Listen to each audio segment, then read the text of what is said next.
Mes buzëqeshjeve, duartrokitjeve dhe emocioneve, nxënësit e klasës së parë të shkollës Nënshkruesi Pavarësisë në Bisefa zhvilluan ceremoninë simbolike të përfundimit të vitit të tyre të parë, që ishte i mbushur me mësime, përvoja dhe miqësi të reja. Për prindrit, mësuesit dhe fëmijët, kjo ishte një ditë që shënon një hap të rëndësishëm në rrugtimin e tyre arsimor. Mësuese Laureta Lame, e cila i ka shoqëruar fëmijët gjatë këtij viti të parë, u shpreh krenare për arritjet e tyre dhe për përkushtimin që kanë treguar gjatë gjithë vitit shkollor.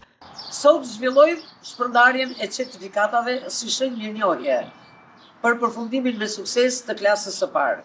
Natyrisht, në fillimin e këtij rrugtimi, këta nxënës çdo gjë e kishin për herë të parë.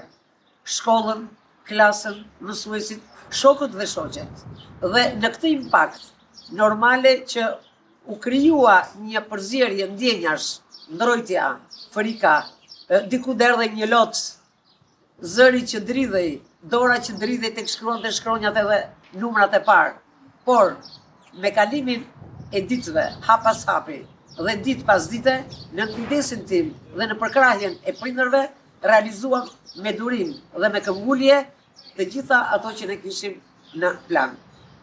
Këta nxënës kulmuan me përgatitjen e tyre në festën dhe në performancën që ato dhanë në përfundim të klasës së parë, pikërisht në festën e tyre, duke i dhënë lam të mirë abetares. Në një atmosferë të ngrohtë dhe festive, drejtoria e shkollës Enkelejda Koçiu u shpërndau nxënësve certifikatat e mirënjohjes duke i përgëzuar për sukseset e arritura.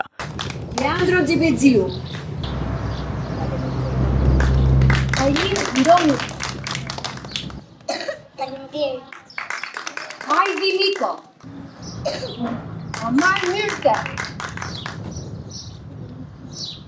Ceremonisë u bashkuan edhe mësueset e ciklit të ulët, të cilat shpërndan certifikata për nxënësit, duke e kthyer aktivitetin në një festë të përbashkët. Në fund vogëlushët përshëndetën mësuesit dhe prindrit me këngën kushtuar përfundimit të klasës së parë, një moment që solli buzëqeshje, duartrokitje dhe kujtime të bukura për të gjithë të pranishmit.